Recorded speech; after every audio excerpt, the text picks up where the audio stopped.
Chapter 9 में हम soil के बारे में जानेंगे। सॉइल मतलब मिट्टी। मिट्टी कैसे होगा, मात्रा वात्रा का ध्यान मत दीजिए। मिट्टी जो होती है वो सॉइल। अब इसमें क्या होता है, कैसे लाइफ फॉर्म सपोर्ट करती है, किस किस टाइप की मिट्टी होती है, हमारे इंडिया में, इंडियन सब कॉन्टिनेंट में किस किस तरीके की सॉइल है, कौन कौन से टाइप की सॉइल है, ये देखते हैं। जो सॉइल होती है वो बहुत ही इम्पोर्टेंट नेचुरल रिसोर्स होती है। क्यों? क्योंकि ये जो होती है इसमें प्लांट को ना एंकरेज प्रोवाइड करती है। एंकरेज मतलब ठहरने की एक जगह। प्लांट्स को जो वाटर है, न्यूट्रिएंट्स है, वो सप्लाई करती है। और बहुत सारे जो ऑर्गेनिज़म है, माइक्रो ऑर्गेनिज़म है, इंसेक्ट्स है, उनके रहने का घर होती है। जैसा कि हम देख सकते हैं मिट्टी में, अगर अगर हम रैंडमली किसी भी मिट्टी का एक छोटा सा मुट्ठी उठा के देखें तो उसमें बहुत सारे ऑर्गेनिज़म हमें दिखेंगे, छोटे छोटे। चूँकि ये प्लांट और छोटे छोटे ऑर्गेनिज़म को बहुत सपोर्ट करती हैं उनके सर्वाइवल के लिए, तो एग्रीकल्चर में भी डेफिनेटली ये सपोर्ट करती है। तो एग्रीकल्चर से हमें फूड मिलता है, और एग्रीकल्चर से ही हम क्लोथिंग और शेल्टर जैसे बहुत सारी लकड़ी होती है, इससे हम घर बनाने के लिए इस्तेमाल करते हैं। तो इस तरीके से एग्रीकल्चर से हमें सपोर्ट मिलता है। तो एक तरीके से सॉइल दोनों चीज़ों को सपोर्ट करता है, डायरेक्टली और इनडायरेक्टली। एक जब ताज़ी ताज़ी बारिश होती है, जब बहुत गर्मी के बाद एकदम सूखी सूखी मिट्टी होती है, उसमें बारिश हो जाती है, तो एक बहुत सौंधी सौंधी सी खुशबू आती है, उसे कहते हैं अर्दी फ्रेगरेंस। वो बहुत अच्छी होती है। ये कुछ बच्चे हैं मिट्टी में खेलते हुए।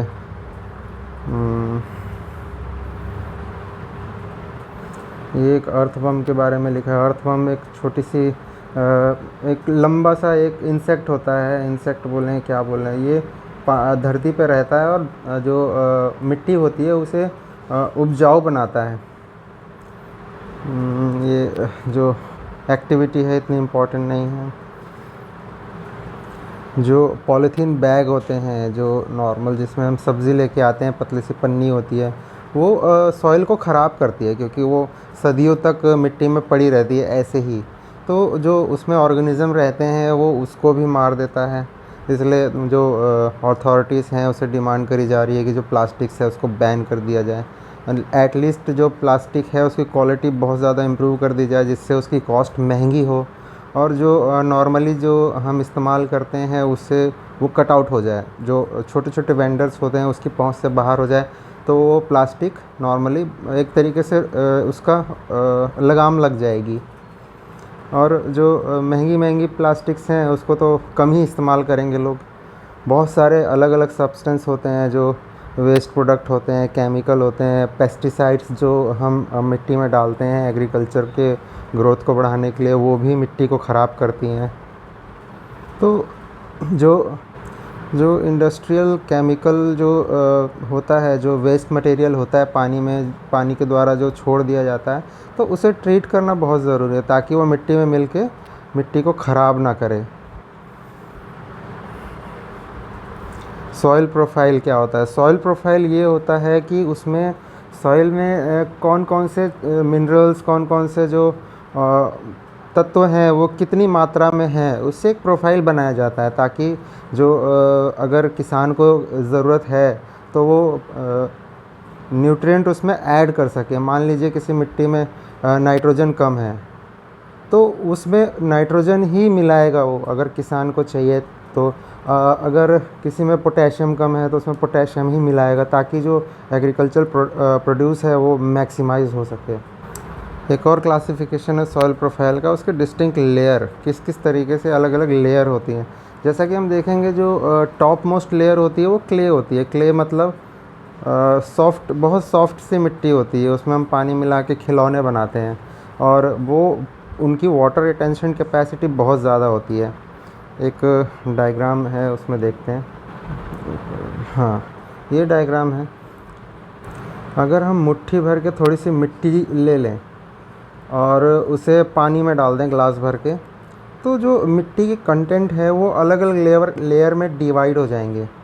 अब वो अलग अलग लेयर्स क्या हैं? जैसे हम पानी में मिला देते हैं तो टॉप मोस्ट लेयर होता है वो ह्यूमस होता है, जो पत्तियाँ, जो इंसेक्ट, जो ऑर्गेनिक मटेरियल है जो करंटली डीके हो रहा है, मतलब वो पूरी तरीके से सड़ा नहीं है और पूरी तरीके से वो मिट्टी नहीं बना है और पूरी तरीके से पत्ती भी नहीं है। तो कुछ पत्तियाँ उस तरीके से वो हवा में तैरती हैं, क्योंकि इसमें गैसेस होती हैं कुछ, कार्बन डाइऑक्साइड या मीथेन, तो ये हवा में ऊपर तैरेंगी। अब जो थोड़ा सा हल्का सा प्योर सा वाटर है वो उसके जस्ट नीचे रहेगा, और जो मिट्टी में एक्चुअल मिट्टी है, क्ले है, बहुत छोटे छोटे बारीक बारीक ग्रैन्यूल्स हैं मिट्टी के, वो यहाँ पे रहेंगे। अब जो सबसे नीचे और थोड़ा सा ऊपर मान लीजिए सैंड, कुछ भारी कंकड़ पत्थर, और सबसे नीचे जो बड़े कंकड़ पत्थर हैं वो रह जाएंगे। तो इस तरीके से सॉइल का प्रोफाइल हम देख सकते हैं, सॉइल में क्या क्या एक्चुअल में है। तो अलग अलग लेयर्स हैं। जो रॉटिंग और डीके मैटर है वो मिट्टी में होते हैं, वो ह्यूमस होता है। ये एक्चुअली जो ह्यूमस होता है ये बहुत इम्पॉर्टेंट होता है, क्योंकि ये एग्रीकल्चर प्रोडक्टिविटी उसकी जो मिट्टी को उपजाऊ बनाता है, क्योंकि इसमें बहुत सारे न्यूट्रिएंट्स होते हैं। तो ह्यूमस बहुत ज़्यादा इम्पॉर्टेंट है सॉइल के लिए। जिस तरीके से जो मिट्टी है वो एक्चुअली जो पुराने पत्थर हैं, रॉक हैं, उसकी वेदरिंग से बनते हैं। वेदरिंग मतलब क्या होता है, जो हवा, पानी और क्लाइमेट, हार्श क्लाइमेट उसके जो पत्थर है उसके ऊपर एक्ट करता है, उसे तोड़ता है, बारीक बारीक कणों में डिवाइड करता है, फिर उसमें ह्यूमस मिल जाता है। तो इस तरीके से मिट्टी बनती है। तो ये जो प्रोसेस है पत्थर से मिट्टी बनने की, उसे वेदरिंग कहते हैं। ये बहुत लंबी प्रक्रिया होती है, कई सदियों तक चलती है। जो किसी मिट्टी का जो नेचर है वो इस पे डिपेंड करता है कि वो किस पत्थर से बना है, वो उसका जो सोर्स है वो किस पत्थर का है। मान लीजिए कोई पत्थर जो लावा से बना हुआ पत्थर है, जो कई सदियों तक जो ज्वालामुखी जो होते हैं उसके ऊपर से जो लावा बहता है, उससे कई सदियों तक उससे वो जम जाने से एक पत्थर का टाइप बनता है, उसे हम इग्नेस रॉक कहते हैं, जो लावा और मैग्मा से बनते हैं। तो अगर उसके वेदरिंग से कोई मिट्टी बनती है तो उसे काली मिट्टी कहते हैं। काली मिट्टी जो दक्कन के पठार पे मिलती है, जिसमें जो कपास की खेती बहुत अच्छी होती है। तो इस तरीके से किस पत्थर से मिट्टी बनी है उस पर डिपेंड करता है, उसमें किस तरीके की खेती होती है। जैसे कि काली मिट्टी पे वो कपास की खेती बहुत अच्छी होती है। सॉइल प्रोफाइल डिपेंड करता है इन सोर्सेस पे।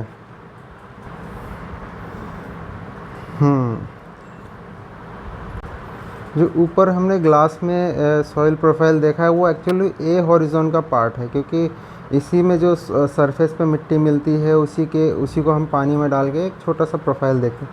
अब जो बड़े स्केल पे हम देखते हैं किस तरीके से जो अर्थ है उसमें मिट्टी की अलग अलग लेयर्स होती हैं।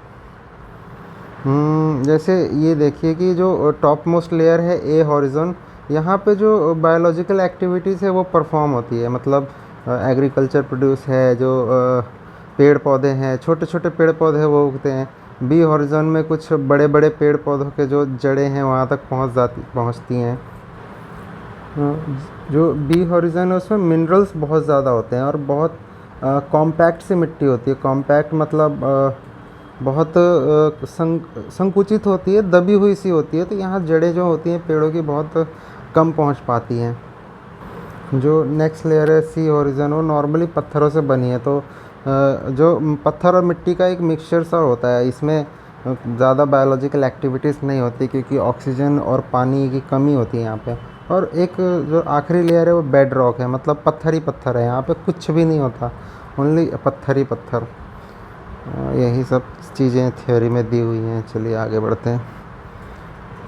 सॉइल के टाइप्स कैसे कैसे होते हैं, ये बहुत इम्पॉर्टेंट टॉपिक है। इसको हम इस्तेमाल कर सकते हैं कई तरीक़ों से। एमसीक्यू में तो सॉइल टाइप्स पे क्वेश्चन बनते ही बनते हैं, बट एक्चुअल में जो आंसर राइटिंग होती है उसमें भी हम इसे कई तरीके से इस्तेमाल कर सकते हैं। चलिए देखते हैं। जैसा कि हमने ऊपर देखा कि जो पत्थर हैं उसी के टुकड़े टुकड़े होके ही मिट्टी बनती है। मिट्टी में सैंड होता है, क्ले होता है, तो सैंड और क्ले के अलग अलग मिक्सचर से ही मिट्टी बनती है। The mixture of rock particles and sand humus is called soil, ये डेफिनेशन है सॉइल की। तो इसमें बैक्टीरियाज भी होते हैं, प्लांट्स के रूट्स भी होते हैं, अर्थवर्म्स भी होते हैं। ये सॉइल के इम्पॉर्टेंट पार्ट्स होते हैं। अब सॉइल जो क्लासीफाई होती है वो अलग अलग प्रॉपर्टी और उसके जो सैंड के साइज़ हैं, जो ग्रेन्यूल्स के साइज़ हैं, उस पे डिपेंड करता है। तो अगर सैंड में थोड़े से बड़े पार्टिकल हैं, थोड़े से बिग पार्टिकल हैं, जैसे बड़े बड़े कण होते हैं, तो उसे सैंडी सॉइल कहते हैं। जो अगर वो पार्टिकल्स बहुत छोटे छोटे हैं, बहुत एकदम ग्रैनुल्स छोटे छोटे, तो उसे क्लेई सॉइल कहते हैं। क्लेई मतलब बहुत नरम सी। ये मिट्टी जो क्लेई सॉइल है वो मिट्टी के बर्तन बनाने के लिए इस्तेमाल होते हैं और मिट्टी के खिलौने बनाने के लिए इस्तेमाल होते हैं। अगर बड़े कण और छोटे कण ऑलमोस्ट बराबर हों तो उस जो मिट्टी के टाइप को कहते हैं लोमी सॉइल। तो इस तरीके से सैंड है वो 3 क्लास में डिवाइड कर सकते हैं हम, लोमी, क्लेई और सैंडी सॉइल। जैसे हमने देखा सैंड जो पार्टिकल होते हैं वो बड़े बड़े होते हैं। मान लीजिए एक माइक्रोस्कोप में देखते हैं तो सैंड के पार्टिकल इस तरीके से दिखाई देंगे। तो बड़े बड़े पार्टिकल्स होते हैं तो इनके बीच में गैप भी बहुत होता है। तो इनके बीच में जो गैप होती है उसमें हवा होती है। जो इनके बीच में लार्ज स्पेस होता है तो उसके अंदर हवा भरी होती है। तो ये जो हवा होती है इसे कहते हैं वेल एयरेटेड, मतलब इंग्लिश का ही शब्द है, अच्छी सी हवा भरी हुई। मतलब हवा बहुत ज़्यादा होती है जो सैंडी क्ले होती है उसमें। तो जो सैंडी क्ले में जो गैप्स होती हैं उसमें पानी भी बड़ी आसानी से भर जाता है। अगर पानी उसमें भर जाता है तो जो पानी है वो बड़ी आसानी से ड्रेन डाउन हो जाता है। अगर हम सैंड के ऊपर पानी डालेंगे तो हम देख सकते हैं बड़ी आसानी से पानी नीचे चला जाता है। सैंडी सॉइल होती है उसमें हवा भरी होती है तो ये हल्की होती है। जो क्लेयल सॉइल होती है उसके पार्टिकल बहुत छोटे हैं। अगर इसके कंपैरिजन में देखें, क्लेई सॉइल बहुत छोटे छोटे पार्टिकल्स होते हैं तो इनके बीच में हवा कम होती है और ये भारी होती है। उसका ही अपोजिट होगा, तो इसके अंदर जो गैप्स होती हैं वो कम होती हैं। गैप्स कम है तो वो पानी को जाने नहीं देती और पानी को एक तरीके से अब्जॉर्ब से कर लेती है। तो ये वाली जो क्लेयल सॉइल है वो पानी को अब्जॉर्ब कर लेती है। तो एग्रीकल्चर के लिए ये वाली सॉइल बहुत अच्छी होती है। अब अगर हम देखें सैंडी सॉइल और जो क्लेई सॉइल है, दोनों के एडवांटेज है डिसएडवांटेज है। तो क्लेई सॉइल है उसमें हवा कम होती है तो ऑक्सीजन का जो सप्लाई है वो कम होता है। और सैंडी सॉइल पानी को एकदम से बहने देती है, उसमें कुछ वाटर रिटेंशन कैपेसिटी नहीं होती। तो हम देखेंगे जो थर्ड टाइप है लोमी सॉइल होती है वो प्लांट के ग्रो करने के लिए बहुत अच्छी होती है क्योंकि ये दोनों का मिक्सचर होता है। तो लोमी सॉइल है वो सिल्ट से बनती है। सिल्ट क्या होती है? जो रिवर बेड है, मतलब नदी के जो नीचे का पार्ट होता है जहाँ पे पानी बहता है वहाँ पे डिपॉजिट होता है। तो ये जो पार्टिकल है सैंड और क्ले के बीच का होता है। जो सॉइल होता है लोमी सॉइल उसमें ह्यूमस भी होता है, उसमें थोड़ी सी वाटर टेंशन कैपेसिटी भी होती है जिसके लिए जो प्लांट के ग्रो करने के लिए बहुत ज़रूरी होता है। Activity not so important. आगे बढ़ते हैं। इस तरीके से जो मिट्टी है उससे हम खिलौने बना सकते हैं। मान लीजिए ये है, अलग अलग शेप्स बनाए जा सकते हैं एक्टिविटीज़ बच्चों के लिए। अब सॉइल की अलग अलग प्रॉपर्टी होती है, जैसे कि पहली प्रॉपर्टी देखते हैं परकोलेशन रेट। सुनने में शब्द बहुत भारी लगता है बट ज़्यादा कुछ ये नहीं है। एक बच्चों की एक्टिविटी है कि कैसे बच्चे पानी को लेके एक पक्की सड़क पे जाते हैं और कच्ची सड़क पे जाते हैं। तो पक्की सड़क में वो पानी डालते हैं तो वो पानी वहीं के वहीं वैसे ही पड़ा होता है। और जैसे कच्ची सड़क में वो पानी डालते हैं कच्चा रोड में तो वो पानी एकदम से धरती अब्जॉर्ब कर लेती है। तो परकोलेशन रेट कुछ नहीं होता, पानी कितनी देर में कितना अब्जॉर्ब किया जा रहा है उसे कहते हैं परकोलेशन रेट। ये फॉर्मूला है कि कितना पानी होगा और कितने समय में वो अब्जॉर्ब हो जाता है। तो वो जैसे 200 ml पानी है और 20 मिनट में ये अब्जॉर्ब कर लिया जाता है, तो 10 ml पर मिनट ये परकोलेशन रेट होगा। परकोलेशन रेट से सॉइल की एबिलिटी पता चलती है कि कितना पानी वो कितनी देर में अब्जॉर्ब कर लेता है। तो दोनों ही चीज़ें ख़राब है। एकदम लो परकोलेशन रेट भी किसी सॉइल को अच्छा नहीं माना जाता और बहुत हाई परकोलेशन रेट होगा, जैसे सैंडी जो है सैंडी सॉइल है उसमें जो परकोलेशन रेट है बहुत हाई होता है, एकदम जल्दी से वो अब्जॉर्ब कर लिया जाता है। तो इस तरीके से दोनों ही ख़राब है। एक मॉडरेट पर्कुलेशन रेट बहुत ज़रूरी है किसी सॉइल के लिए। सॉइल में मॉइस्चर बहुत ज़रूरी है।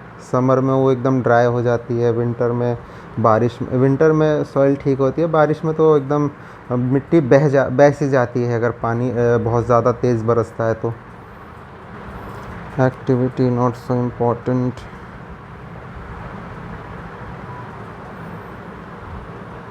ये एक एग्जांपल है किस तरीके से हम सॉइल से मॉइस्चर निकाल सकते हैं। एक सॉइल का सैंपल बीकर में लिया हुआ है टेस्ट ट्यूब में, और उसे नीचे से गर्म कर रहे हैं, तो इसके अंदर का मॉइस्चर है वो वेपराइज हो जाएगा ऊपर, तो मिट्टी जो है वो प्योर मिट्टी बचेगी यहाँ पे सूखी हुई।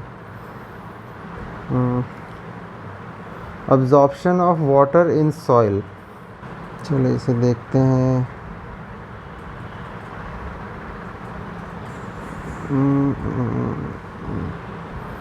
अब जो वाटर रिटेंशन जो है सॉइल का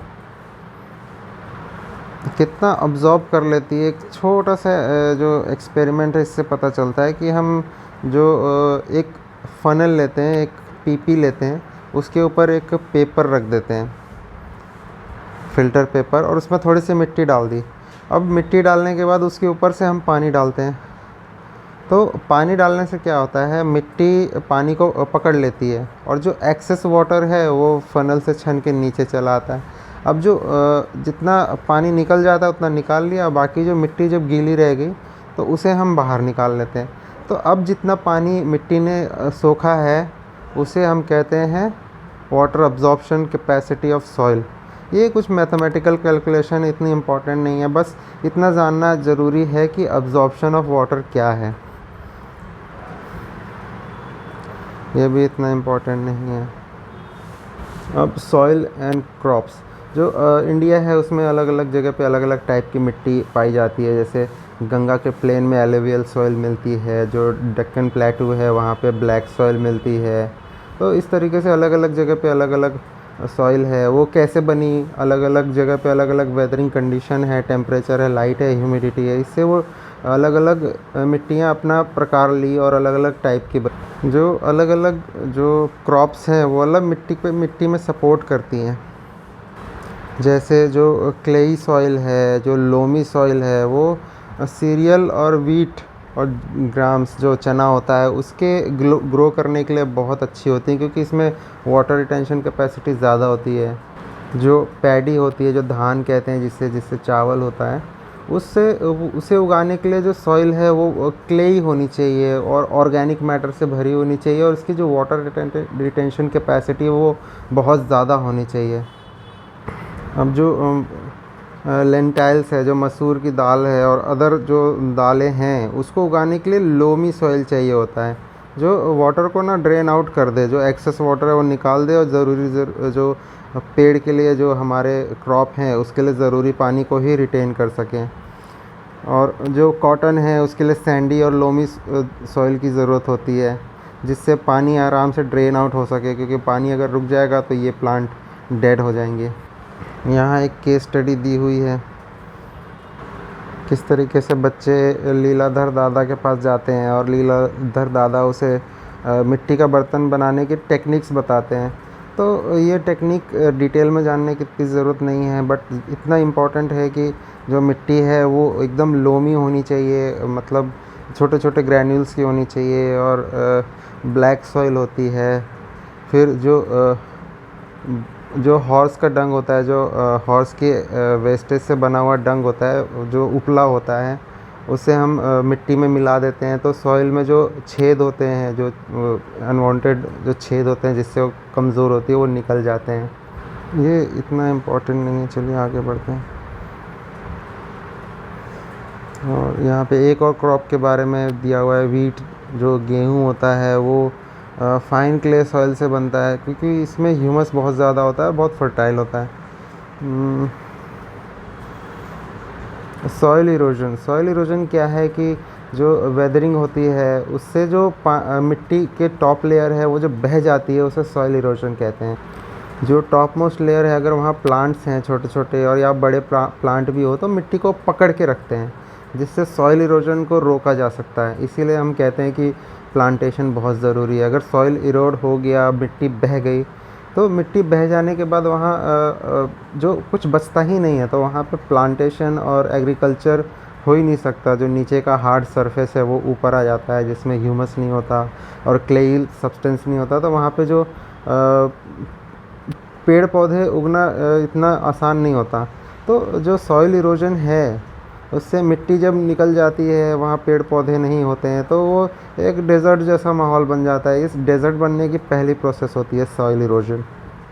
तो डेज़र्टिफिकेशन रोकने के लिए हमें प्लांटेशन करना ज़रूरी है, ताकि जो पेड़ पौधे हैं उसे मिट्टी को पकड़ के रखें और वहाँ मॉइस्चर को मेंटेन कर सकें। चलिए, चैप्टर ख़त्म होता है, नेक्स्ट चैप्टर की तरफ चलते हैं।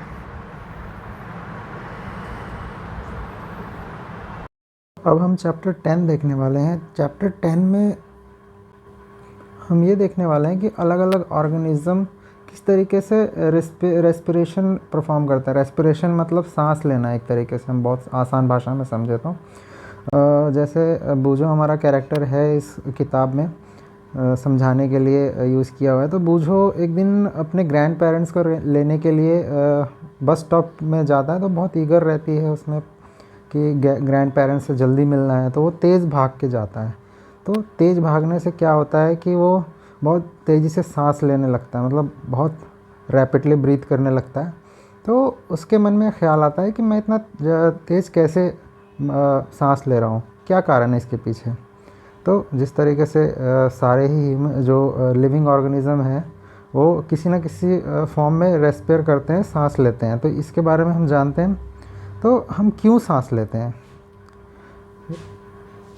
हमने चैप्टर 2 में देखा कि हर जो ऑर्गेनिज्म होता है वो माइक्रोस्कोपिक सेल से बना होता है। उनका मतलब इंडिविजुअल यूनिट सेल होता है।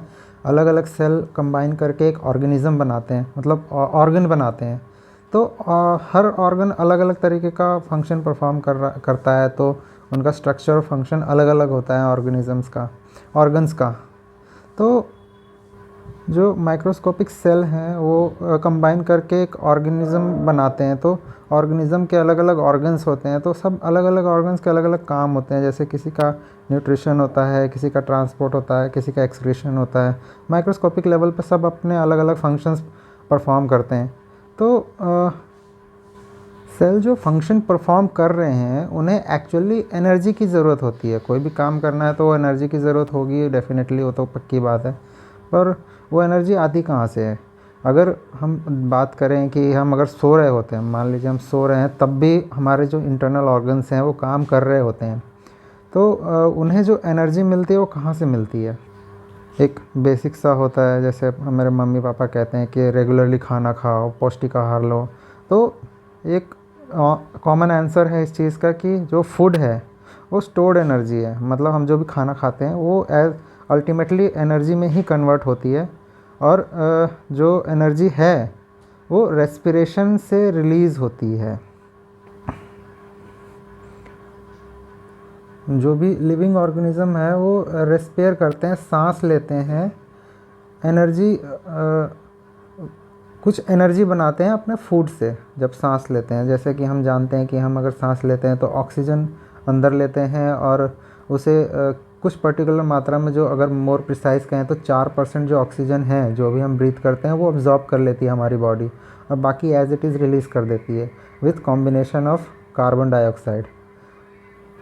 एक सिंपल सा प्रोसेस है कि हम ऑक्सीजन लेते हैं और कार्बन डाइऑक्साइड छोड़ते हैं। तो जो ऑक्सीजन हमने ली है, जो 4% हमारी बॉडी ने अब्जॉर्ब की है, वो हमारे ब्लड के थ्रू अलग अलग ऑर्गन्स में पहुंचती है और अलग अलग ऑर्गन्स के अलग अलग इंडिविजुअल सेल्स में पहुंचती है।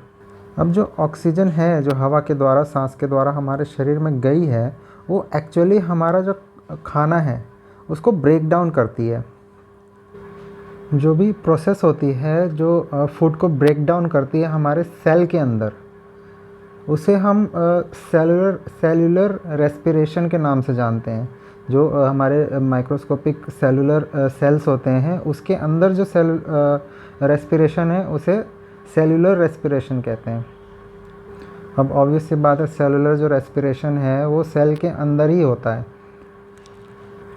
अब जो सेल के अंदर जो फूड का ब्रेक डाउन होता है, अगर हम मोर प्रिसाइजली कहें, जो फूड होता है सेल के अंदर वो ग्लूकोज होता है, ग्लूकोज को ही ब्रेक डाउन करता है हमारा सेल। तो जब ग्लूकोज को ब्रेक डाउन करता है in the presence of oxygen, तो उसका जो बाय प्रोडक्ट होता है वो कार्बन डाइऑक्साइड और वाटर निकलता है। अब जो भी ऑक्सीजन के प्रेजेंस में हमारा सेल फूड को ब्रेक डाउन करता है, उस प्रोसेस को एरोबिक रेस्पिरेशन कहते हैं। एरोबिक रेस्पिरेशन सिंपल सी बात है, ऑक्सीजन की प्रेजेंस में होता है। अब जो हमारा जो फूड है वो विदाउट ऑक्सीजन भी ब्रेक डाउन होता है, तो जो विदाउट ऑक्सीजन ब्रेक डाउन होता है उसे हम एनारोबिक रेस्पिरेशन कहते हैं। सिंपल सा इनका डिस्टिंक्शन है कि अगर ऑक्सीजन यूज़ कर रहा है तो एरोबिक रेस्पिरेशन, और ऑक्सीजन विदाउट ऑक्सीजन अगर फूड ब्रेक डाउन हो रहा है तो उसे एनएरोबिक रेस्पिरेशन कहते हैं। एक छोटा सा क्या कहते हैं इसे, प्रोसेस डायग्राम कह सकते हैं इसे, कि ग्लूकोज हमारे अंदर फूड में है, सेल में है, और वो ऑक्सीजन के प्रेजेंस में क्या बना रहा है, कार्बन डाइऑक्साइड, वाटर और एनर्जी प्रोड्यूस कर रहा है। एनर्जी तो हम डायरेक्टली यूज़ कर लेते हैं, वाटर और कार्बन डाइऑक्साइड रिलीज़ होता है। कार्बन डाइऑक्साइड आफ्टर जो हमारा रेस्पिरेशन प्रोसेस है हम रिलीज़ कर देते हैं एयर में। अब एक कॉमन सा ऑर्गेनिज्म होता है यीस्ट। यीस्ट का इस्तेमाल हम मोर कॉमनली कहें तो शराब बनाने में होता है। जो शराब होती है जिसे हम साइंटिफिक नेम से अल्कोहल कहते हैं, वो एक्चुअली यीस्ट जो होता है वो ऑक्सीजन के एब्सेंस में फूड को ब्रेक डाउन करता है और अल्कोहल बनाता है। तो यीस्ट जो है ऑर्गेनिज़म, उसे हम एनारोब्स कहेंगे। सही प्रोनाउंस करें तो एनारोब्स कहेंगे। जो भी ऑर्गेनिज़म विदाउट ऑक्सीजन फूड को ब्रेक डाउन करता है उसे एनारोब्स कहते हैं। तो डेफिनेट सी बात है, वो जो प्रोसेस है वो एनारोबिक रेस्पिरेशन ही है। एक प्रोसेस डायग्राम है कि किस तरीके से ग्लूकोज को ऑक्सीजन के एब्सेंस में वो कार्बन डाइऑक्साइड और अल्कोहल बनाता है और थोड़ी सी एनर्जी रिलीज़ होती है। शराब बनाने की प्रोसेस बहुत सिंपल सी होती है। यीस्ट को मिला दिया जाता है, जो ग्लूकोज या फिर जिसमें स्टार्च प्रेजेंट होता है। मोर कॉमनली अगर हम कहें कि स्टार्च से ही ग्लूकोज बनता है, तो जो भी हम कहें कि एक कॉमन सा एग्जांपल पैडी को ले लेते हैं। जो धान होती है, चावल के जो दाने होते हैं, उसमें अगर हम यीस्ट को मिला देते हैं और उसे बंद करके रख देते हैं, बंद इन द सेंस कि बिल्कुल एयर टाइट बॉक्स में थोड़ा सा चावल का घोल डाल दिए और थोड़ा सा यीस्ट डाल दिए और इसे एकदम एयर टाइट बंद कर दीजिए, तो जो अंदर प्रोसेस होगी विदाउट ऑक्सीजन होगी। तो ऑक्सीजन के एब्सेंस में जो यीस्ट होता है, जिसे चावल को ब्रेक डाउन करके अल्कोहल और कार्बन डाइऑक्साइड बनाता है, और जो एनर्जी है वो थोड़ी सी हीट के फॉर्म में निकलती है। ये ईस्ट का छोटा सा डेफिनेशन दिया है। ईस्ट एक सिंगल सेल्ड ऑर्गेनिज्म है जो कि ऑक्सीजन के एब्सेंस में अनएरोबिकली रेस्पियर करता है और अल्कोहल बनाता है, जैसा हमने ऊपर देखा। अब जो ह्यूमन सेल हैं वो एनर्जी प्रोड्यूस करते हैं in the presence of oxygen, और ये ऑक्सीजन के एब्सेंस में भी एनर्जी प्रोड्यूस कर सकते हैं। वो कैसे करते हैं? ड्यूरिंग हैवी एक्सरसाइज, जैसे हम बहुत तेज़ दौड़ते हैं या साइकिलिंग करते हैं, वॉकिंग करते हैं, या फिर बहुत हैवी वेट लिफ्टिंग करते हैं, तो क्या होता है कि हमारी ऑक्सीजन की सप्लाई तो लिमिटेड है। तो सेल्स क्या करते हैं, ऑक्सीजन के एब्सेंस में एनर्जी प्रोड्यूस करते हैं और लैक्टिक एसिड बनता है उनके अंदर। जैसा कि यहाँ प्रोसेस डायग्राम में ग्लूकोज को सेल लेता है और ऑक्सीजन डेफिशिएंसी रहती है उस समय, ऑक्सीजन की डिमांड, तो ऑक्सीजन की जो सप्लाई है वो लिमिटेड है, बट हमें एक्चुअल में बहुत ज़्यादा एनर्जी की ज़रूरत होती है। तो जब मसल सेल्स क्या करते हैं, ग्लूकोज को लेते हैं, तुरंत उसको एनर्जी में कन्वर्ट कर देते हैं और लैक्टिक एसिड बनाते हैं। लैक्टिक एसिड हमारे शरीर के लिए अच्छा नहीं होता, तो बॉडी इसे किसी फॉर्म में रिलीज़ करती है। मोस्ट कॉमनली जो पसीना होता है उसके फॉर्म में रिलीज़ कर देती है। तो जो ये प्रोसेस है लैक्टिक एसिड और एनर्जी बनाने का, ये एग्जांपल है एनारोबिक रेस्पिरेशन का। अब जो ऑक्सीजन के एब्सेंस में जो ब्रेक डाउन हो रहा है ग्लूकोज का, वो पार्शियल होता है। तो partial break down of glucose से क्या होता है, लैक्टिक एसिड बनता है। जो लैक्टिक एसिड है वो हमारे शरीर के लिए अच्छा नहीं होता, तो मसल क्रैम्प होते हैं, जो हम जिसे नस लगना कहते हैं मोस्ट कॉमन लैंग्वेज में। अगर हिंदी भाषा में हम कहें तो नस लग जाती है पैर ऐंठ से जाते हैं, अकड़ से जाते हैं, हमें मूव करने में दिक्कत होती है, तो वो मसल क्रैम्प्स होते हैं ये इस प्रोसेस में, जब एनोरबिक रेस्पिरेशन होता है और लैक्टिक एसिड बनता है। अब जब हमें जो क्रैम्प आते हैं उससे बचने का क्या तरीका है, तो उसमें क्या होता है कि हम गर्म पानी से या तो नहा लेते हैं या मसाज करते हैं। मसाज से क्या होता है कि हमारा जो ब्लड सर्कुलेशन है वो अच्छा हो जाता है। तो ब्लड सर्कुलेशन अच्छा होता है तो उससे एक्चुअल में जो लैक्टिक एसिड बना हुआ हमारे शरीर में जो हमारे तकलीफ़ दे रहा है एक तरीके से, तो उसका कंप्लीट ब्रेक डाउन होता है कार्बन डाइऑक्साइड और ऑक्सीजन में। इसकी वजह से हमें बहुत आराम मिलता है, जो कहते हैं मसाज वसाज करने से थोड़ी सी राहत सी मिलती है। जो मसाज करने से राहत मिलती है वो इसी साइंटिफिक रीज़न से हमें अच्छा लगता है। अब ब्रीदिंग, अगर हम रेस्पिरेशन को आम भाषा में कहें तो सांस लेना मोस्ट कॉमनली हम ऑक्सीजन लेते हैं और कार्बन डाइऑक्साइड छोड़ते हैं। तो हम बहुत देर तक अपनी सांस नहीं रोक सकते हैं, क्योंकि जो ऑक्सीजन की डिमांड है हमारे शरीर में वो फुलफ़िल नहीं होती, और कुछ समय बाद हमें अनकॉन्शियसनेस से फील होती है, और हो सकता है अगर बहुत देर तक हमारा मुंह बंद करके रख दिया जाए तो डेथ भी होने की संभावना होती है। तो इसलिए कहते हैं कि, या हमने फिल्मों में देखा है किस तरीके से जो पन्नी होती है, जो प्लास्टिक की थैली होती है, वो बांध के वो किस तरह से मर्डर एक तरीके से परफॉर्म करते हैं। वही यहाँ लिखा हुआ है कि हम ज़्यादा देर सर्वाइव नहीं कर सकते विदाउट एयर। तो breathing means taking rich air of oxygen, मतलब हवा से परिपूर्ण जो हवा है, ऑक्सीजन से परिपूर्ण जो हवा है उसे अंदर लेना, और जो हवा ऑक्सीजन से भरी हुई है उसे बाहर छोड़ना। तो हवा जो हम ऑक्सीजन से भरी हुई हवा ले रहे हैं उसे इनहेलेशन कहते हैं, इनहेलेशन। और जो हम हवा छोड़ रहे हैं जो कार्बन डाइऑक्साइड से भरी हुई है उसे एक्सहेलेशन कहते हैं। ये कीवर्ड थोड़े से इंपॉर्टेंट हैं क्योंकि ये आंसर राइटिंग में हमें हमारा जो आंसर है उसको डिस्टिंक्ट बनाते हैं। तो कीवर्ड याद रखना बहुत ज़रूरी है, और एक्चुअल में ये इतना ज़्यादा मुश्किल नहीं है, इनको हम नॉर्मली भी अपनी जो डेली कम्युनिकेशन है उसमें भी यूज़ कर सकते हैं।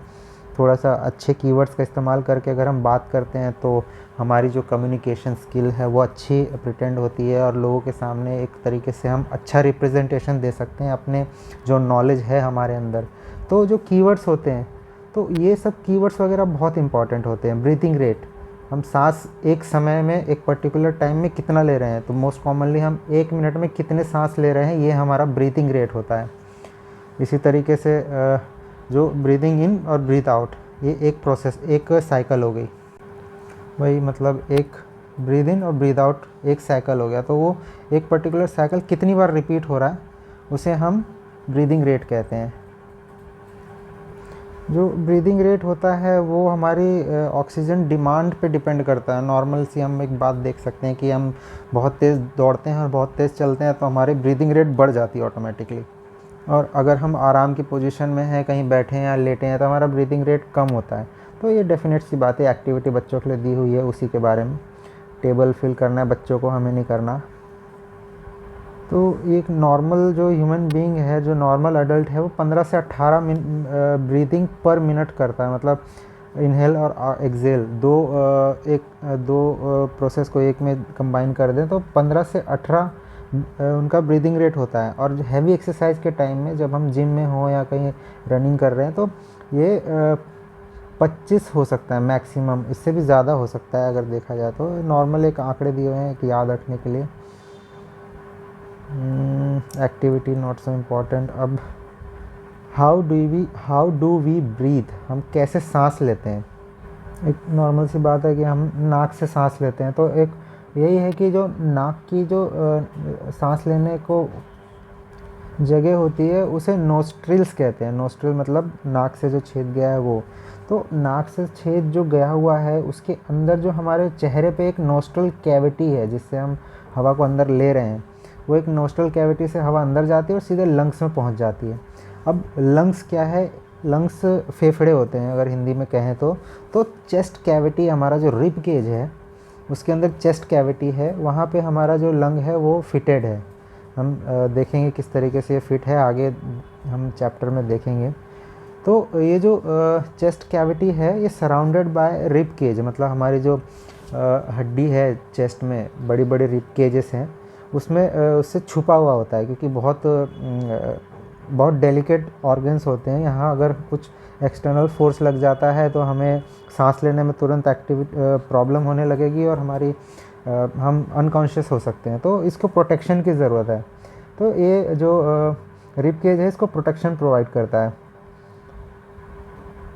तो जो रिब केज में है एक मसल्स का एक जाल बना हुआ है, मसल शीट कह सकते हैं इसे। अब रिब केज में जो मसल की शीट है उसे डायफ्राग्राम कहते हैं। इसका प्रोनाउंसिएशन होगा डायफ्रैम। कुछ चीज़ें प्रोनाउंस करने में बहुत मुश्किल होती है। डायफ्राग्राम। तो ये एकदम साइंटिफिक नोटेशन है, इसको ना याद करो तो भी चलेगा।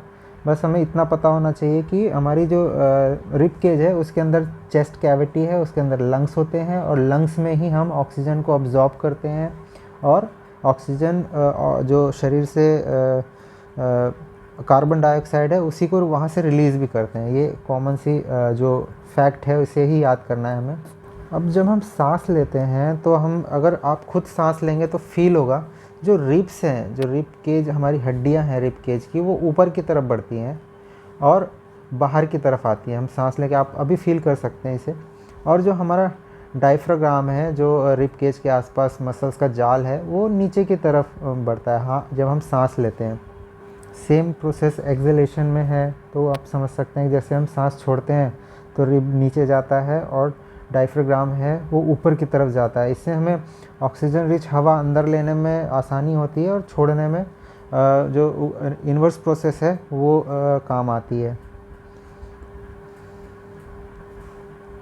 ये एक वैधानिक चेतावनी है, जैसे कि मूवी के बीच में आता है कि स्मोकिंग डेंजर्स टू हेल्थ। ये डेफिनेटली एकदम सही चीज़ है, इससे कैंसर तक होने की संभावना होती है, तो स्मोकिंग बिल्कुल नहीं करनी है। अब ये डायग्राम बहुत इम्पॉर्टेंट है।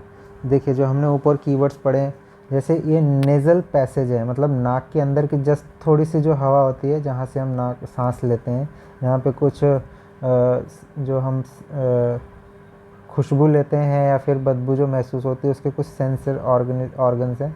यहाँ से जो ओरल कैविटी है ये मुंह का भी दरवाज़ा होता है, तो ये जाके आपस में मिल जाते हैं थोड़े दूर में, और यहीं से सांस और यहीं से खाना भी जाता है।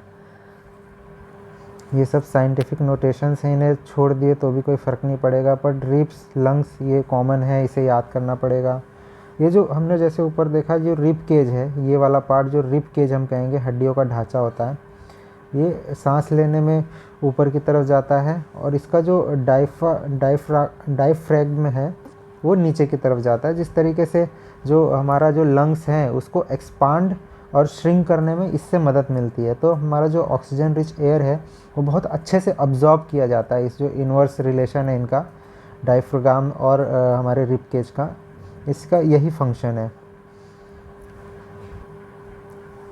जैसे कि हम जानते हैं सांस लेने में कुछ जो हवा में है कुछ अनवांटेड पार्टिकल्स भी होते हैं, जैसे स्मोक है, डस्ट है, पोलन्स हैं जो पेड़ पत्तियों के फूल से निकलते हैं। वो अगर जैसे नाक में हल्के हल्के से बाल होते हैं हमारे, अगर हम कॉर्नर में देखें यहाँ पे, तो बालों में कुछ चीज़ें अटक जाती हैं। अगर यहाँ से भी पास थ्रू होके वो हमारे लंग्स में पहुँच जाती हैं तो लंग्स में प्रॉब्लम सी क्रिएट होती है। अगर हम देखें कि हमें छींक आती है, बहुत तेज़ी से छींक आती है, तो छींक की आने का कारण यही है जो अनवांटेड पार्टिकल इस रास्ते को पार करके अंदर पहुंच गए हैं, उनको वो बाहर निकालने के लिए एक इंटरनल प्रोसेस है, एकदम से बहुत तेज़, बहुत स्पीड से जो लंग्स हैं वो हवा बाहर की तरफ पुश करते हैं। जैसे एक बार छींक आई है तो आप देखेंगे कि हमारी छाती एकदम से हल्की सी दर्द सा होता है। वो इसीलिए होता है क्योंकि ये बहुत तेज़ी से प्रेशर डालते हैं बाहर की तरफ, जो अनवांटेड पार्टिकल्स हैं जो लंग्स में अंदर आ चुके हैं उनको बाहर निकालने के लिए बहुत तेज़ी से एकदम दबाव बनाता है। बच्चों के लिए बहुत ज़रूरी है, जब हम छींकते हैं तो अनवांटेड पार्टिकल के साथ साथ हमारे अंदर जो बैक्टीरिया है, वायरसेस हैं, वो भी बाहर निकलते हैं। तो इसके लिए, इससे बचने के लिए हमें मुंह को कवर करके रखना पड़ता है। आज के समय जो कोरोना वायरस है, कोरोना वायरस ने तो पूरी दुनिया को ही मास्क पहनना सिखा दिया। हमारा डेली रूटीन का काम हो गया, हम कपड़े के साथ मास्क भी पहनते हैं। वो इसीलिए है क्योंकि हमें जो प्रॉब्लम्स हैं, हमारे अंदर जो अनवांटेड मटेरियल आ चुका है, हम वो किसी और को ना दे दें गलती से या जानबूझ के। इसीलिए हमें छींकते वक्त हमेशा कपड़े से अपने मुंह को कवर रखना है। Activity not so important. अभी ये वो ऊपर जो हमने देखा किस तरीके से डायफ्रैगम है और वो डाउन मूव करता है हमारी सांस लेने में, और जो रिब केज है वो ऊपर की तरफ जाता है, तो एक एक्सपांशन होता है। जो लिवर है वो जो हमारे लंग्स हैं वो एक्सपांड होते हैं, तो इस प्रोसेस में हवा अंदर की तरफ खींची जाती है। और उसका उल्टा जैसे हम डायफ्रैगम है वो ऊपर की तरफ जाता है, और जो रिब केज है वो नीचे की तरफ जाते हैं। तो इस प्रोसेस में जो हमारा लंग्स हैं वो दबते हैं, तो दबने से जो हवा है वो बाहर की तरफ जाती है। हमारे सांस लेने में जो प्रोसेस है वो यही है। बस इतना याद रखिए, डायफ्रैगम है इनका मूवमेंट अपोजिट होता है। रिब का मूवमेंट अगर ऊपर की तरफ होगा तो डायफ्रैगम नीचे की तरफ जा रहा है, मतलब हम सांस ले रहे हैं अंदर।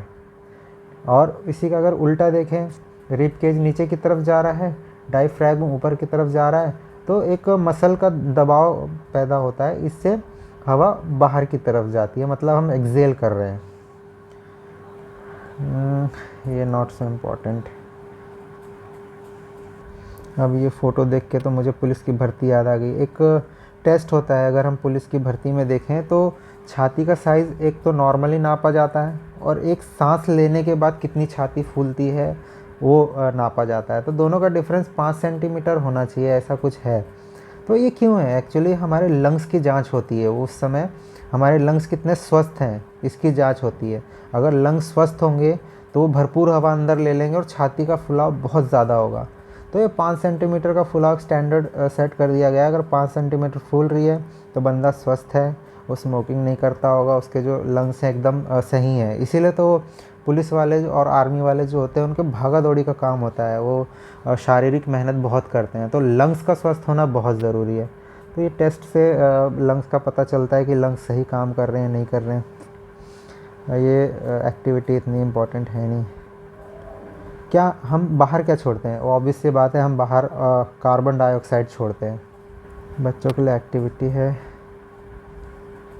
अब ऐसा नहीं है कि हम सिर्फ़ और सिर्फ कार्बन डाइऑक्साइड ही लेते हैं और छोड़ते हैं, मतलब ऐसा है कि मिक्सचर ऑफ गैसेस होती है। अब अगर हम देखें तो 21% के आसपास ऑक्सीजन है एनवायरनमेंट में, 78% नाइट्रोजन है, और बाकी रेस्ट जो 1% बच रहा है वो अलग अलग गैसेस का मिक्सचर है, एर्गॉन और जो भी है वो। तो हम ये जो ले रहे हैं सांस, हम जो अंदर लेते हैं वो इन सब गैसेस का कॉम्बिनेशन लेते हैं।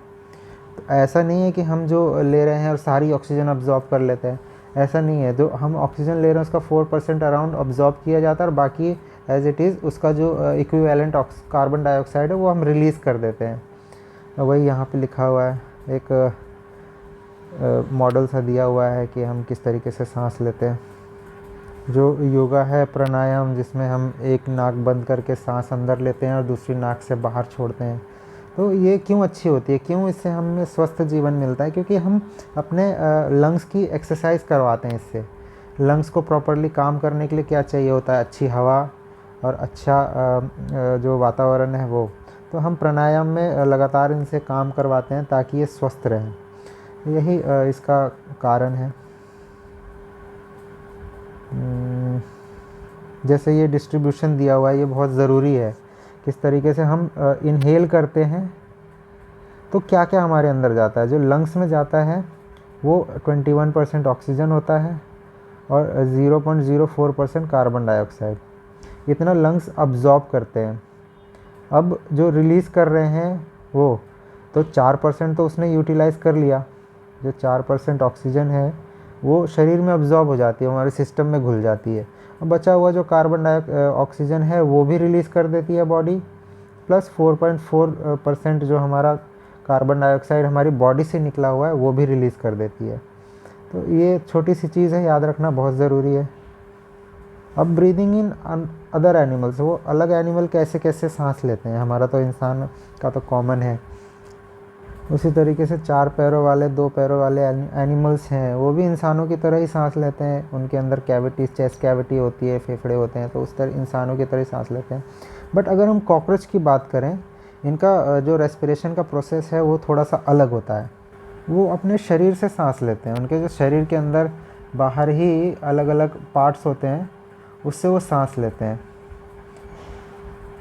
अब जैसे जो उनके जो सरफेस है, उनके बॉडी के सरफेस पे कुछ ओपनिंग्स होती हैं, उन ओपनिंग को क्या कहते हैं, स्पिरैकल्स कहते हैं। तो स्पिरैकल से क्या होता है, हवा अंदर और बाहर की तरफ मूव करती है। अब जो स्पिरैकल्स है उसका रास्ता जाता है ट्रेंचेस की तरफ, जहाँ पे गैसेस का एक्सचेंज होता है, मतलब इनहेल और एक्सहेल करती है कॉकरोच। अब इस स्पिरैकल से जो ऑक्सीजन गई है वो ट्रेंचेस के थ्रू उसके शरीर में जाती है, और उसके जो टिश्यू है, बॉडी टिश्यू में वो डिफ्यूज़ कर दी जाती है। और सिमिलर प्रोसेस अपोजिट डायरेक्शन से भी होती है, और जो स्पिरैकल से है वो कार्बन डाइऑक्साइड से भरी हुई हवा बाहर की तरफ फेंक देती है।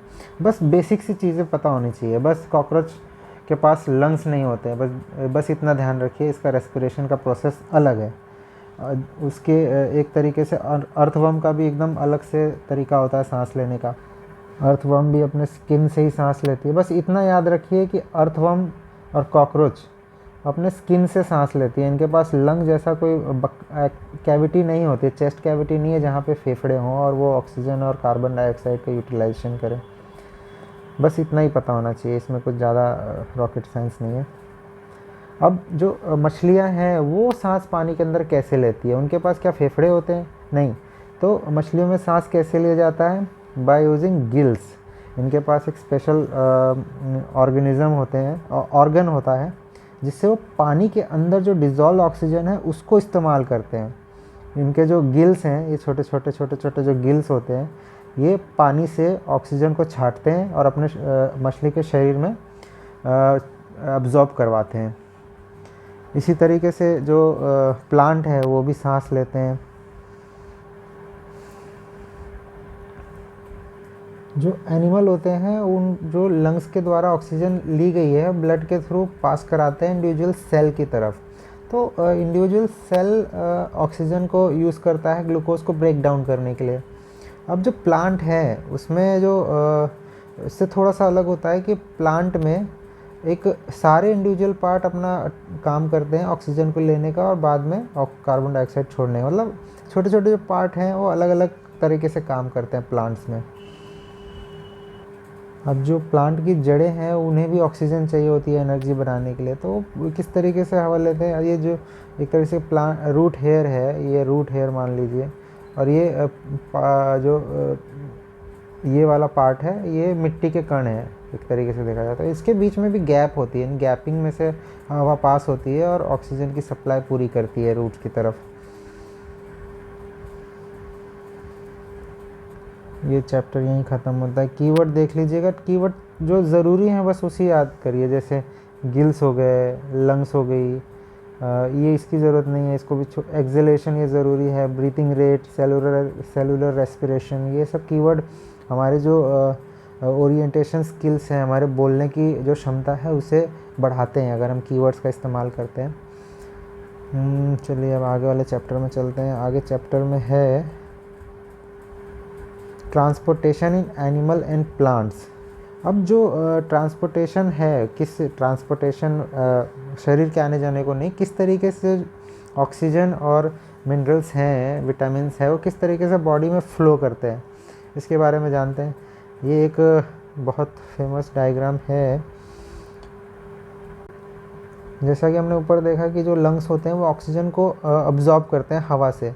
तो वो ऑक्सीजन का करते क्या है? वो एक्चुअली ऑक्सीजन को प्रोवाइड करते हैं हमारे ब्लड में। तो ब्लड में दो टाइप की वेन्स होती है जिससे ब्लड फ्लो करता है, एक होती है वेन और एक होती है आर्टरी। अब वेन और आर्टरी के बीच में जो ब्लड फ्लो कर रहा है उसे रेगुलेट करने का काम करता है हार्ट। ये पंपिंग स्टेशन एक तरीके से हमारे शरीर में पंपिंग स्टेशन।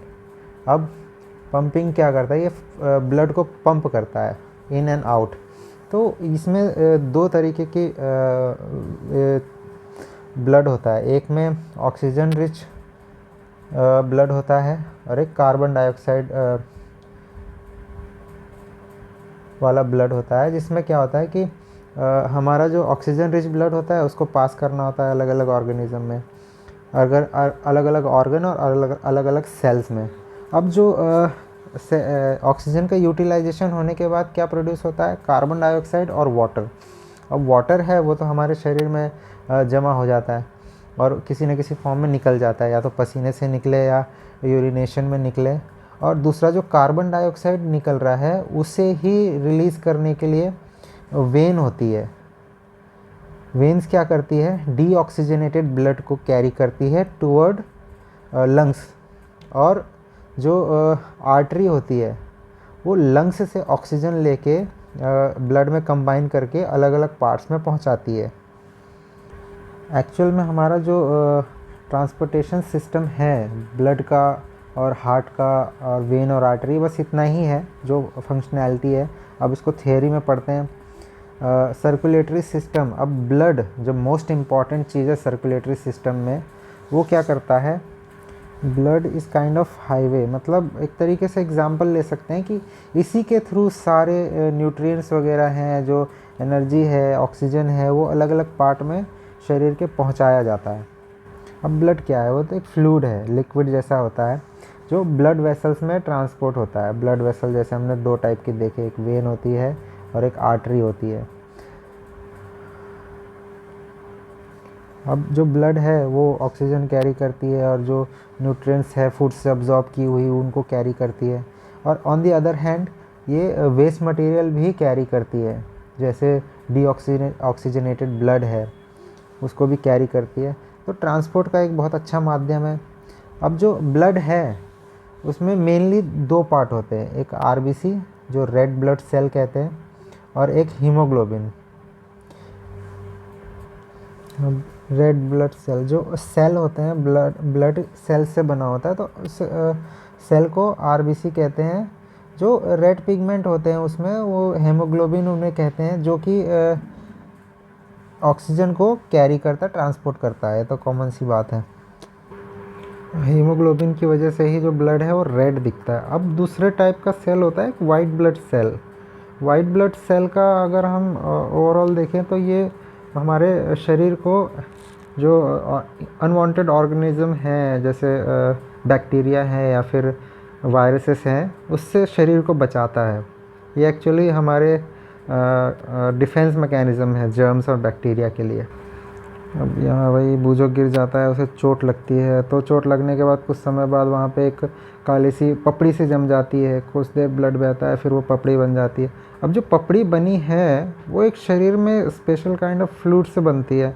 तो उसके अंदर जो प्लेटलेट्स होते हैं जो ब्लड में ही घुला होता है, वो एक काम करते हैं थक्का बनाने का। जो चोट लगती है, चोट लगने के बाद मांस में अगर क्रैक पड़ जाता है, वहाँ से खून निकलता है, तो थोड़ी देर बाद ये ब्लैक सी पपड़ी से जम जाती है।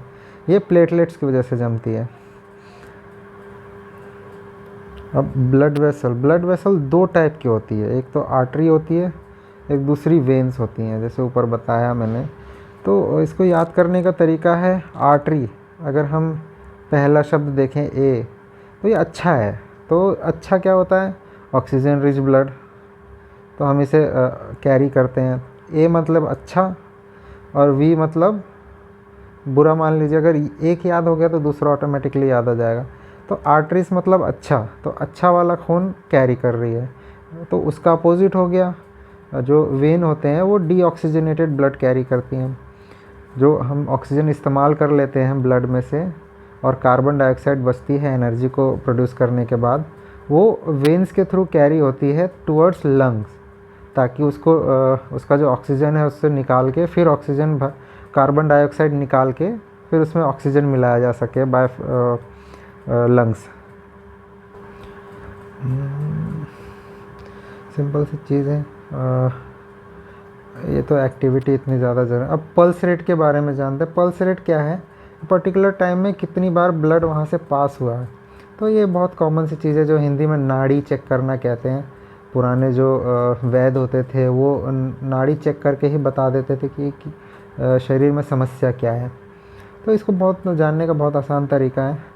अंगूठे की तरफ जो एक वेन गई हुई है उसे हम दबाते हैं तो ब्लड का फ़्लो पता चलता है हमें कि कितने समय में कितना ब्लड पास हुआ है, कितनी बार एक्चुअली हार्ट है वो पंप हुआ है, वो पता चलता है। तो नॉर्मल जो ह्यूमन बीइंग है उसमें 72 से 80 बीट्स पर मिनट होता है जो पल्स रेट है। अगर आप इसको बहुत आसानी से चेक कर सकते हैं, इस हाथ की पोजीशन को देखिए और यहाँ पे हाथ रखिए, बहुत आसानी से आप पता लगा सकते हैं। तो अगर हम इसे वैसे देखें, इतनी देर 1 मिनट तो कोई पकड़ के नहीं रख सकता, तो आप 5 सेकंड में कितनी बार पल्स हुई वो हम चेक कर सकते हैं 5 सेकंड में। उसी को मल्टीप्लाई करके बाय 12 हमें पता चल जाएगा कितना हमारा हार्ट रेट है। मान लीजिए बीट पल्स रेट है। नॉर्मली जो पल्स है वो 5 सेकंड में 6 से 7 बार बीट करती है, तो इसको हम 12 से मल्टीप्लाई कर देंगे तो हमारा जो पल्स रेट है वो आ जाएगा। तो 12 छम 72, मतलब अगर 6 बार बीट हुई है तो डेफिनेटली 72 बीट पर मिनट है। अगर 7 बार हुई है 84, मतलब 84 ज़्यादा हो जाएगा। तो इसी के अराउंड रहता है वो। अगर इसमें कोई वेरिएशन आता है तो हमारे शरीर में कुछ ना कुछ प्रॉब्लम है।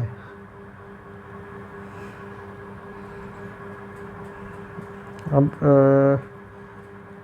जो हार्ट का काम है उसको देखते हैं वो किस तरीके से काम करता है। अब ये जो नोटेशन है, ये सब चीज़ें बायोलॉजी के लिए बहुत अच्छी है, डॉक्टर्स के लिए बहुत अच्छी है। हमें बस इतना जानना है वेन और आर्टरी क्या है।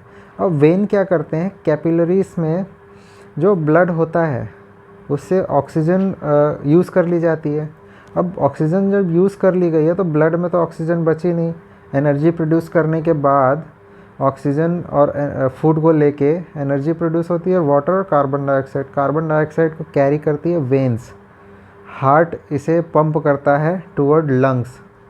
फिर लंग्स में ये जो डीऑक्सीजनेटेड ब्लड है उसको फिर ऑक्सीजन से रिच किया जाता है और फिर वो पास करके वेन पर ये तो पल्मोनरी वेन इतना ज़्यादा इम्पोर्टेंट नहीं है। वेन्स के थ्रू ही हार्ट फिर उसे पंप करता है आर्टरीज़ की तरफ। सेम प्रोसेस रिपीट होती रहती है। हमें बस इतना जानना है, वेन्स मतलब गंदा खून, आर्टरी मतलब अच्छा खून। गंदा खून मतलब जिसमें ऑक्सीजन हो, आर्टरी मतलब अच्छा खून मतलब जिसमें ऑक्सीजन हो। ब्लड डोनेशन बहुत ज़रूरी है। ज़रूरतमंद के अगर हमें एक बार काम आते हैं तो हमें हमारे शरीर में ब्लड बनने की प्रोसेस बहुत तेज़ चलती है। अगर हम कैसे हैं 300 से 400 ml खून देते हैं तो हमारे शरीर को बिल्कुल असर नहीं पड़ेगा। एक स्वस्थ जो आदमी होता है उसके शरीर को इतना खून देने के बाद बिल्कुल असर नहीं पड़ता। तो ब्लड डोनेट करना चाहिए। अगर हम किसी की जान बचा सकते हैं हमारे खून को दे के, तो इससे अच्छा क्या है। हार्ट, अब हार्ट क्या है, एक सिंपल सा पंपिंग स्टेशन है, इसको और कुछ नहीं कह सकते। ये पंप करता है खून को अपने शरीर के चारों तरफ अलग अलग कोने में। ये इतना इम्पोर्टेंट होता है, अगर इसने 1 मिनट भी अपना काम ठीक से नहीं किया या बंद हो गया तो हमारी जान भी जा सकती है। जैसा हम सुनते हैं हार्ट अटैक आता है, तो हार्ट अटैक आने में कहते हैं कि 3 बार आप हार्ट अटैक झेल सकते हो, क्योंकि पर हार्ट अटैक में जो हार्ट का एक सेक्शन बर्बाद हो जाता है। अब ये इतना ज़रूरी भी नहीं है, बट एक मोटी मोटी जानकारी है कि 4 पार्ट में डिवाइडेड होता है हार्ट। एक बार हार्ट अटैक आता है तो एक पार्ट बेकार हो जाता है, बचे हुए 3 काम कर रहे होते हैं। एफिशिएंटली तो आप काम नहीं कर सकते हैं, फिर भी ज़िंदा रहेंगे। फिर दूसरी बार हार्ट अटैक आएगा, 2 पार्ट बेकार।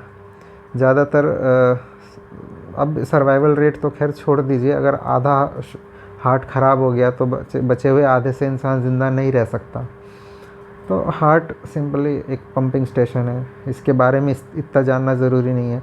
अब देखिए ये जो डायग्राम है इसको समझ लीजिए, इतना ज़्यादा इसको रट्टा मारने की ज़रूरत नहीं है, क्योंकि ये बायोलॉजी में काम आएगा, हमारे यूपीएससी में बिल्कुल काम नहीं आएगा। बस इतना जान लीजिए, आर्टरीज़ होती है और वेन होते हैं, बस इतना डीप में हार्ट के बारे में जानने की ज़रूरत नहीं है।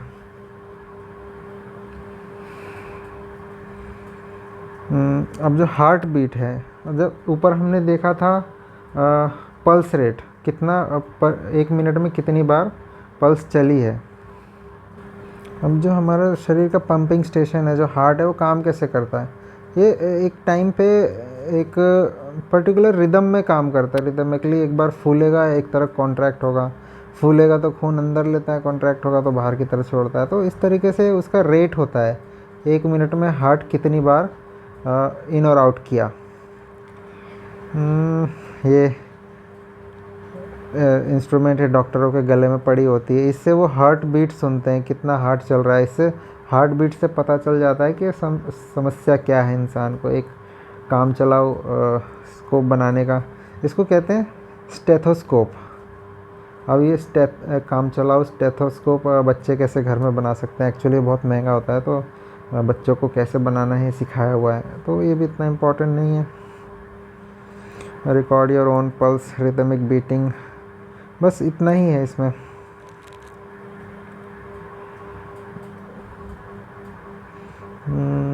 एक विलियम हार्वी करके एक डॉक्टर हैं, उन्होंने 1578 से, मतलब इतना इनका जीवन काल था, इस समय इन्होंने सर्कुलेशन ऑफ ब्लड का जो डिस्कवर की, मतलब हमारे शरीर में ब्लड सर्कुलेशन नाम की कोई चीज़ है, ये इन्होंने खोजी थी। ये भी इतना ज़रूरी नहीं है। अब एक्सक्रीशन के बारे में जानते हैं। देखिए, वेस्ट जो मटेरियल होता है हमारे शरीर में बचा होता है किसी भी फॉर्म में, चाहे वो पानी हो, सॉलिड हो, लिक्विड हो, वो चीज़ें एनिमल बाहर निकालते हैं। तो किस किस तरीके से निकालते हैं? या तो पसीना हो गया, पसीने से हम जो अनवांटेड यूरिया है या फिर सॉल्ट है वो बाहर निकालते हैं। फिर यूरिनेशन हो गया, और आखिरी एक्सक्रीशन होता है जो सॉलिड वेस्ट बाहर निकाला जाता है। बस इसी चीज़ के बारे में यहाँ दिया हुआ है। अलग अलग सेल अलग अलग काम करते हैं, जैसे जो इंटेस्टाइन है वो बॉडी अब्जॉर्ब करती है, फिर लार्ज इंटेस्टाइन है, फिर उसमें अलग अलग काम करते हैं। जो एक्सक्रीशन प्रोसेस है, बस इतना जान लीजिए कि वेस्ट मटेरियल है उसको बाहर निकाला जाता है। और जो एक्सक्रीशन का पूरा सिस्टम है उसे एक्सक्रीटरी सिस्टम कहते हैं। अब एक्सक्रीटरी सिस्टम के बारे में जानते हैं। अब जो यूरिनेशन होता है, जो हम एक तरीके से हिंदी में बोले जो पेशाब होता है, वो प्रोसेस कैरी आउट किया जाता है बाय किडनी। किडनी क्या करती है? ब्लड को साफ़ करती है। ब्लड में जो अनवांटेड चीज़ें हैं, जैसे यूरिया हो गया और अलग अलग चीज़ें हैं, उसको वो ब्लड से छान के एक तरीके से निकाल देती है बाहर। निकालना इन द सेंस कि वो यूरिनरी ब्लैडर होता है वहाँ पे जमा कर देती है, यूरिनरी ब्लैडर। और जब ये ब्लैडर ज़्यादा भर जाता है तो हम यूरिनेट कर देते हैं। यूरिनेट मतलब बाहर निकाल देते हैं। ये किडनी और उसका फंक्शनैलिटी दी हुआ है। ये यूरिनरी ब्लैडर है, यहाँ पे जमा होता जाता है जो यूरिन है। जब ये पर्टिकुलर अमाउंट आ जाता है तो हम इसे यूरिनेट कर देते हैं, तो बाहर निकल जाता है पसीना।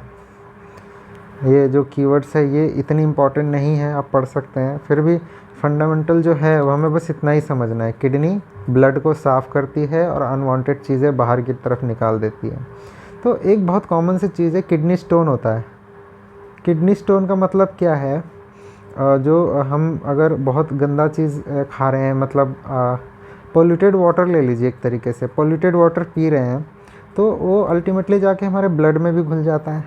अब ब्लड को साफ़ करने के चक्कर में जो किडनी होती है वो अनवांटेड चीज़ें कहीं कहीं ना कहीं यहाँ स्टोर हो जाती हैं। जो छोटे छोटे जो कैल्शियम के गोले होते हैं वो यहाँ पे स्टोर हो जाते हैं अंदर की तरफ। तो वो कैल्शियम के गोले पर्टिकुलर अमाउंट में अगर बड़े हो गए तो किडनी स्टोन हो जाता है। ऐसा नहीं है कि वहाँ कोई पत्थर जाके जमा हो जाते हैं। कैल्शियम के छोटे छोटे गोले यहाँ जमा हो जाते हैं। अगर हम मूव करते हैं तो कैल्शियम के गोले किडनी के अंदर कहीं गड़ते हैं, मतलब चोट करते हैं। इसलिए किडनी स्टोन में बैठने में बहुत दर्द होता है। अब गर्मियों में जब बहुत पसीना बहता है, हम देखते हैं कि जो डार्क कलर के कपड़े होते हैं उसमें वाइट पैचेस बन जाते हैं। वो और कुछ नहीं है, हमारे पसीने में जो नमक मौजूद है वो होता है, जो पसीने के द्वारा बाहर निकलता है। जो पानी होता है पसीने में वो तो वेपोराइज हो जाता है, बचा हुआ सॉल्ट वहाँ पे जमा हो जाता है। गर्मियों में हम मटका इस्तेमाल करते हैं। एक इसका अर्थन पॉट कहते हैं क्योंकि मिट्टी से बना होता है। तो मटका की कूलिंग कैसी होती है? एक्चुअली उसके सरफेस पोर्स होते हैं, तो हल्का हल्का सा पानी उसमें से रिलीज़ होता रहता है। जो पानी है, जब वाटर होता है और वो वेपोराइज़ होता है, मान लीजिए इस सरफेस पे थोड़ा सा पानी है और वो वेपोराइज़ हो रहा है, ऊपर की तरफ जा रहा है। जो वेपोराइजेशन के टाइम एनर्जी का एक्सचेंज होता है, जो हम पानी के अंदर की जो गर्मी है वो बाहर की तरफ निकलती है वेपोराइजेशन में। तो गर्मी जब बाहर निकल रही है तो वो इसके अंदर का जो पानी है वो ठंडा होता है। इसको डिटेल में हम जानेंगे, अभी तो समझने की इतनी ज़रूरत नहीं है। अब अलग अलग एनिमल अलग अलग वेस्ट मटेरियल रिलीज़ करते हैं। जैसे फिशेस हैं, ये एक्सक्रीट करते हैं अमोनिया, जो पानी में डायरेक्टली घुल जाता है, तो उनको एक्सक्रीशन सिस्टम इस तरीके से काम करता है। जो बर्ड हैं, लिजर्ड्स हैं, वो सेमी सॉलिड एक्सक्रीट करते हैं, थोड़े से वाइट कलर का होता है, अगर आप देखा होगा तो वो यूरिक एसिड होता है और कुछ नहीं होता। अब जो ह्यूमंस हैं, उनमें जो मेजर एक्सक्रीशन जो प्रोडक्ट होता है, बाय प्रोडक्ट, वो यूरिया होता है। अब कभी कभी आपने सुना होगा किडनी फेलियर करके, जो बहुत ज़्यादा शराब पीते हैं या फिर बहुत ज़्यादा गंदे एनवायरनमेंट में रहते हैं, ख़राब पानी पी के सर्वाइव करते हैं, तो उन्हें किडनी फेलियर का सामना करना पड़ता है। तो इसमें क्या होता है, किडनी काम करना बंद कर देती है। तो किडनी अगर काम नहीं कर रही है तो हमारे शरीर में ही जो अनवांटेड मटेरियल वो एक्यूमुलेट होते जाते हैं, जमा होते रहते हैं। तो इसका एक साइंटिफिक मेडिकल इलाज है डायलिसिस। एक मशीन के द्वारा खून को स्वस्थ करके फिर वापस डाल दिया जाता है। अगर डायलिसिस कर रहे हैं तो इंसान का जीवन एक तरीके से नर्क सा हो जाता है, बहुत समस्याएं होती हैं। तो कृपया करके ड्रिंकिंग वगैरह जैसी गंदी आदतें मत पालिए बिल्कुल, ताकि आपकी किडनी स्वस्थ रहे और आप हेल्दी जीवन जी सकें और यूपीएससी के अच्छे से पढ़ाई कर सकें। वैसे भी शराब हानिकारक होती है सेहत के लिए, इसी वजह से हानिकारक होती है। तो अब आगे बढ़ते हैं, प्लांट में किस तरीके से जो सब्सटेंस है वो ट्रांसपोर्ट होते हैं। प्लांट एकदम अलग ही तरीके का सिस्टम प्रोवाइड करती है, खाने से लेके, ब्रीदिंग से लेके, जो एक्सक्रीशन का सिस्टम है बिल्कुल अलग होता है। जैसा कि हमने चैप्टर 1 में भी देखा कि प्लांट का रूट है वो ट्रांसपोर्ट करते हैं मिनरल्स और न्यूट्रिएंट्स फ्रॉम द अर्थ, और जो पत्तियां होती हैं वो कार्बन डाइऑक्साइड लेके सनलाइट के प्रेजेंस में खाना बनाती है। तो इस तरीके से हर पार्ट का अलग अलग काम है। तो फोटोसिंथेसिस से पत्तियां खाना बनाती है। जैसा कि हमने देखा कि जो ग्लूकोज होता है उसको ब्रेक डाउन करके ही ऑर्गेनिज्म एनर्जी बनाती है। प्लांट्स में भी एक्चुअली ऐसी ही प्रोसेस होती है। जो रूट में छोटे छोटे हेयर्स होते हैं, तो सरफेस एरिया बढ़ाते हैं, फिर वो पानी और न्यूट्रिएंट्स बहुत आसानी से बहुत ज़्यादा क्वांटिटी में अब्जॉर्ब कर सकते हैं। अब ये रूट का एक सिस्टम, एक क्या कहते हैं, डायग्राम से दिया हुआ है किस तरीके से पानी मूव करता है। अब जो रूट हेयर हैं, रूट वाटर और मिनरल्स को अब्जॉर्ब करती हैं। इस तरीके से रूट हेयर होता है जो सरफेस एरिया कवर करता है बहुत।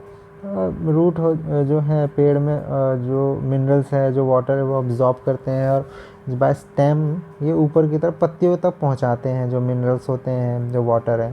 फिर पत्तियां उसका इस्तेमाल करके फोटोसिंथेसिस के द्वारा खाना प्रिपेयर करती हैं। प्लांट्स में पाइप लाइक वेसल्स होते हैं। वेसल्स क्या करते हैं, वाटर और न्यूट्रिएंट्स को ट्रांसपोर्ट करते हैं। अब जो वेसल है वो स्पेशल काइंड ऑफ सेल से बने हुए हैं। अब ये जो सेल हैं कंबाइन करके वेस्कुलर टिश्यू बनाते हैं। अब टिश्यू क्या बोला है भाई, जैसे एक सेल होता है, सेल एकदम बेसिक यूनिट होता है किसी भी ऑर्गेनिज्म का। अब बहुत सारे सेल मिला के एक पर्टिकुलर टिश्यू बनाते हैं। टिश्यू एक कहते हैं कि स्पेशलाइज्ड फंक्शन, मतलब एक ही काम करेगा टिश्यू अगर कहें तो जैसे वेस्कुलर टिश्यू है, वेस्कुलर टिश्यू का क्या काम है, जो प्लांट में मिनरल्स हैं, वाटर है, उसको ट्रांसपोर्ट करने का। इसके अलावा इनका कोई काम नहीं है। अब बहुत सारे टिश्यू मिला के एक ऑर्गन बनते हैं। एक ऑर्गन बोले तो जैसे हार्ट है और फेफड़े हैं हमारे, या किडनी है, या लंग्स है, ये एक ऑर्गन हो गया। और फिर ऑर्गन, बहुत सारे ऑर्गन मिला के एक ऑर्गेनिज्म बनता है। ऑर्गेनिज्म बोले तो जैसे हम आदमी हो गए, जानवर हो गए, इस तरीके से स्मॉलेस्ट से लार्जेस्ट की तरफ गए हम। तो ये चीज़ समझना बहुत ज़रूरी है। सेल से बना टिश्यू, बहुत सारे सेल मिला के टिश्यू बने, बहुत सारे टिश्यू मिला के एक ऑर्गन बने, और बहुत सारे ऑर्गन मिला के एक बीइंग बना, मतलब ह्यूमन बीइंग हो या एनिमल हो, किसी भी तरीका को। जाइलम के बारे में जानते हैं। जाइलम कुछ नहीं है, एक जो सेल है, सेल के बीच का अंदर का पार्ट होता है जाइलम। तो इम्पोर्टेंट है नहीं, फिर भी नाम एक बार पढ़ लीजिए। किस तरीके से पोर्स हैं, अगर क्रॉस सेक्शन लिया हुआ है पेड़ का, एकदम ब्लेड से काट दिया और क्रॉस सेक्शन दिखाया हुआ है।